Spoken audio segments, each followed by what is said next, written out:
புத பகவான் கல்விக்காரகன். அதாவது புத பகவான் ஒருத்தருக்கு உச்சமாகவோ ஆட்சி பலத்தோடையோ அல்லது ராசி நவாம்சத்தில் வர்க்கோத்தம் பலம் பெற்று புதன் பலமாக இருந்தால் அவன் கல்வியில் கெட்டிக்காரனாக வருவான். அவன் எங்கே சென்றாலும் தன்னுடைய மூளை திறன்களால் மிகப்பெரிய வெற்றி பெறுவான். அவருக்கு வருமானம் என்பதை மூலதனம் என்பதே மூளை தான். மூளை வச்சு தான் அதில் செயல்படக்கூடிய யோகம் என்பது ஏற்படும். ஏன்னா அவருக்கு கிடைக்கக்கூடிய ஒரு ஷார்ப் ஐடியாஸ், ஒரு இன்டெலெக்சுவல் ஐடியாஸ் யாரும் கிடைக்காது. ஆக புதன் பலமாக இருந்தால் பத்ரயோகம்னு சொல்லக்கூடிய நிலைகள் ஆட்சி உச்சம் பெற்றால் கேந்திரத்தில். ஆக புதன் பலமாக இருந்த பட்சத்தில் மிகப்பெரிய யோகங்கள் அடைவாங்க. நீங்கள் பார்த்தீங்கன்னா திடீர்னு மிகப்பெரிய நிறுவனங்கள், இப்போ சுந்தர பிச்சை அவர் ஜாதகமே நம்ம பார்த்தா கூட பத்ர யோகத்தில் இருக்கிறாரு.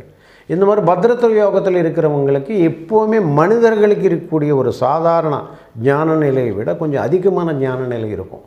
அதனால தான் புதாதித்ய யோகம், பத்ர யோகம் போன்ற